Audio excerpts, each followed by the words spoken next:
गणेश भगवान की जय, चौथ माता की जय। करवा चौथ व्रत वीरावती की कथा। एक समय की बात है, सूत जी ब्राह्मण मंडली में अनेक सत्य प्रसंगों की चर्चा कर रहे थे। तभी ब्राह्मण समुदाय ने कहा, हे महामानव, सनातन धर्म में सभी देवों में प्रथम पूज्य गणेश जी ही हैं। किंतु जैसा कि सभी को विदित है कि चंद्रदेव ने गणेश जी का उपहास किया तो गजानन ने श्राप दिया और क्षमा मांगने पर वरदान भी दे दिया। और उन्होंने कार्तिक कृष्ण पक्ष के चतुर्थी को सर्व पूजन का अधिकार और अनेक वरदानों से युक्त चंद्रमा को अतुलनीय और पूजनीय बना दिया। आज हम सब गणेश चतुर्थी में चंद्रदेव के पूजन करेंगे और उनके पूजन से प्राप्त वरदानों का आख्यान सुनेंगे। सूत जी बोले, हे ब्राह्मण, आज मैं तुम्हें कार्तिक कृष्ण पक्ष की चतुर्थी जो करवा चौथ के नाम से जानी जाती है उसका मैं वृतांत सुनाता हूँ, जो मधुसूदन ने पांडवों के वनवास के समय कहा था। जब अर्जुन नीलगिरी पर्वत पर तपस्या के लिए चले गए, बहुत दिनों तक उनके वापस न लौटने पर द्रौपदी को चिंता हुई। द्रौपदी ने कृष्ण जी को पुकारा और अपनी व्यथा कह सुनाई। प्रभु ने कहा, हे द्रौपद सुता, आप चिंता न करें, करक चतुर्थी का व्रत करें, जिससे अखंड सौभाग्य की प्राप्ति होती है। द्रौपदी ने कहा, हे सखा, व्रत का महत्व क्या है और कैसे करना चाहिए? मेरी सुनने की बड़ी इच्छा है। प्रभु ने कहा, एक समय पार्वती जी ने शिव जी से यह प्रश्न पूछा था, तो उन्होंने सभी सांसारिक कष्टों के विनाशक करवा चौथ व्रत के अनेक सत्संगों की चर्चा कर इसका महत्व कह सुनाया। वही मैं आज तुमसे कहने जा रहा हूँ। हे द्रौपदी, प्राचीन काल में इंद्रप्रस्थ नगरी में वेदधर्मा नामक ब्राह्मण अपनी धर्मपरायण भार्या वेदवती के साथ रहते थे। उनके 7 पुत्र और 1 पुत्री वीरावती थी। उसका विवाह अवंती का उज्जैन में सुदर्शन नामक श्रेष्ठ ब्राह्मण के साथ हुआ था। वेदवती के सभी पुत्र वधुएं सात्विक व धार्मिक प्रवृत्ति की थीं और वे अपने सास ससुर ननद को देवी देवताओं के समान मानकर उनका आदर सत्कार करती थी। वेदवती गजानन की उपासक थी और शिव पार्वती को अपना इष्ट मानकर सभी पूजा पाठ किया करती थी। करक चतुर्थी में चौथ माता का अपनी पुत्र वधुओं के साथ विधि विधान से षोडशोपचार पूजन अर्चन किया करती थी। पुत्री भी अपनी माता के समान धर्मवती और पुण्य से शीला थी। वह अपने माता पिता और भाइयों को प्राण के समान प्रिय थी। बचपन से ही वीरावती अपने भाइयों के साथ ही भोजन करती थी। विवाह के पश्चात भी प्रतिदिन उसके भाई आवाज़ लगाते, वीरा चलो भोजन करें। भाइयों की आवाज़ सुन वह सब काम धाम छोड़कर उनके साथ भोजन करने बैठ जाती। सभी भौजाइयाँ भी अपने अपने पतियों के साथ उसे बड़े प्रेम से भोजन कराती।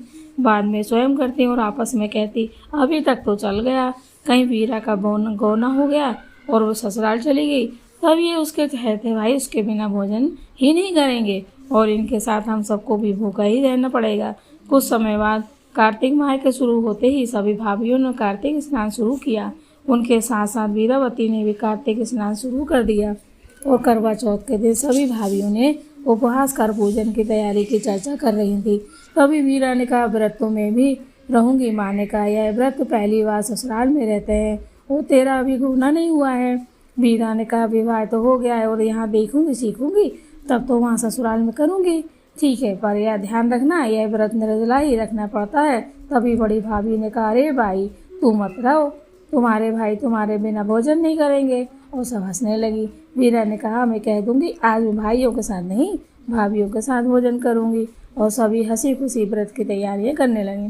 दोपहर के बाद ही उन्होंने 16 श्रृंगार कर करवे सजाए और गौर कलश शिव शिवा कार्तिकेय गणेश जी एवं प्रतिमा स्थापित कर भी दीवार पर एक से चौथ माता सहित इंद्र चंद्रशूर भ्रात सप्तक और पुत्री वाला चित्र खींचा। तभी सासू माँ ने कहा, सब तैयारियां हो गई और वह निकल गई कि और पूजा करने वाली सखियों को बुलाएं। इतने में वीरावती के साथ भाइयों ने घर में प्रवेश किया और बोले, आज तो बड़ी भूख लगी है। और वीरा को आवाज़ दी, चलो वीरा दीदी भोजन कर लें। भाभियाँ तो अपने अपने पतियों की व्यवस्था में लग गई। तभी वीरा ने कहा, भैया आज तो हम भाभियों के साथ व्रत की पालना करेंगे। चंद्रोदय होते ही हम उन्हें अर्घ्य देंगे और उनके दर्शन करेंगे। बड़े भाई ने कहा, अरे हाँ, आज तो करवा चौथ है, ऐसा ही होता है। पर वीरा तू क्यों उपासी रह गई इनके चक्कर में? तभी एक भाई बोला, चंद्र दर्शन, चलो हम तुम्हें चंद्र दर्शन करा देंगे। एक भाई बोला, चंद्र दर्शन, चलो हम तुम्हें चंद्र दर्शन करा देंगे। सीधी सादी वीरा ने कहा, सच भैया? हाँ हाँ बहन, चलो घर के पीछे वाले खेत में। इतने में सजी धजी वीरा पूजन थाल ले पहुंच गई। वहाँ एक भाई जलती हुई मसाल लेकर पीपल के वृक्ष के ऊपर चढ़ गया। एक भाई ने पत्तों के झुरमुट पर सफ़ेद कपड़ा डाल दिया और मसाल वाले भाई ने उसके और पत्तों के ऊपर छलनी लगा जलती हुई मसाल दिखाई और चंद्रोदय जैसा दृश्य बना दिया।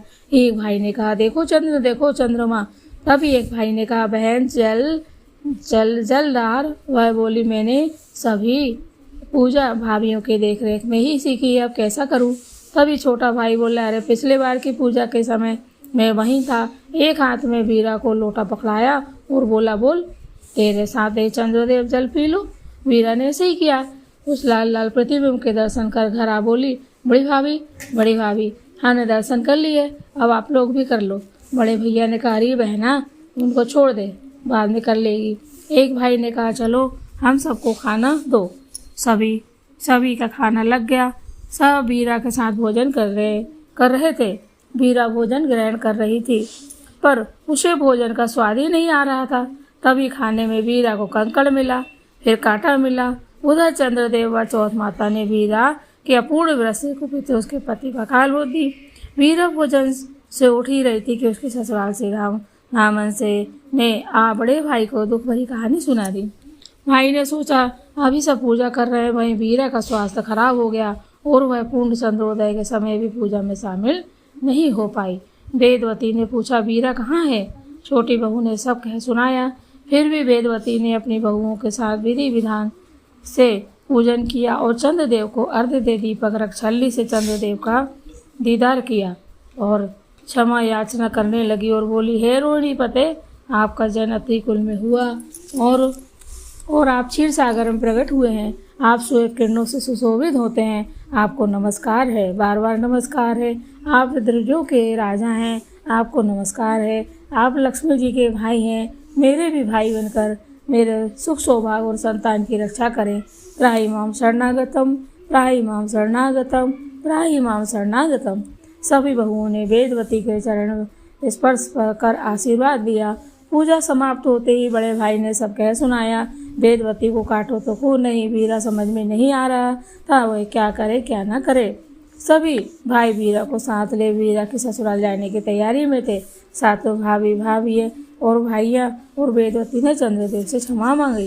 दयालु चंद्रदेव की प्रेरणा से वेदवती और सभी भाभियों ने वीरा को समझाया। वेदवती ने कहा, तुम अपने पति को न लड़ने देना, न जलाने देना। तुम वर्ष भर तपस्या करना।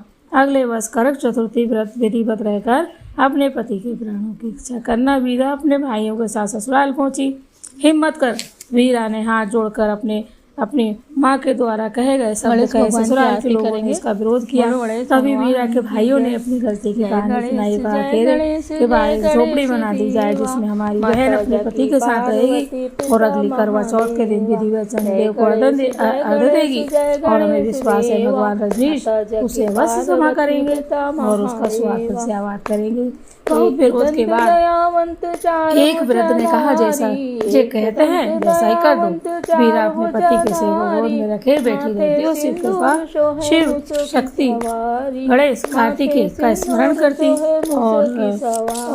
और चंद्रदेव से प्रार्थना करती, मुझे क्षमा कर दीजिए। वीरा की ननद सुबह शाम दोनों समय आती पर वीरा केवल एक बार जल ग्रहण करती।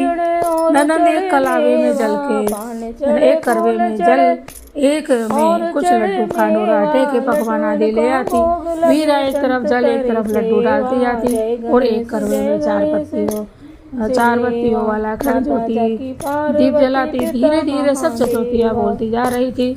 गणेश चतुर्थी व्रत के प्रभाव से सुदर्शन न कुमलाया न मुरझाया। जो कहते और रोज वीरा की ननद देखती और अपनी माँ से कहती, माँ ऐसा लगता है कि भैया सो रहे हैं। यहाँ वीरा की माँ भैया भाभी साल भर की चतुर्थी व्रत कर चौथ माता गणेश और चंद्रदेव से वीरा के लिए प्रार्थना करते रहते हैं। वहाँ चंद्रदेव भी वीरा की झोपड़ी के आसपास चक्कर लगाए जाते हैं। उन्होंने अपना अनेक प्रकार से वीरा की परीक्षा ली और ली पर वीरा अपने पति व्रत धर्म पर अड़िग रहे। अंत में चंद्रदेव कैलाश में आ प्रार्थना करने लगे। तभी गजानन भी वहां आ पहुँचे। गजानन ने कहा, इस बार पूरे विधि विधान से पूजन करती है वीरा तो उसके पति को जीवन दान देना होगा। यहाँ जब उसकी नंदन आई तो वीरा बोली, आज कौन सी तिथि है? उसने कहा, कल विनायक चतुर्थी और अगली बार करक चतुर्थी है, ये सब ठीक हो जाएगा। वहाँ वीरा के भाई बहन भी करवा चौथ की प्रतीक्षा कर रहे थे। कुछ दिनों बाद करक चतुर्थी यानी करवा चौथ आ गई। उसके साथ सातों भाई भाभी सात करवा सजाकर चौथ माता का स्मरण करते हुए बहन की ससुराल पहुंचे। उसकी ससुराल वाले भी 4 करवा सजाकर लाए।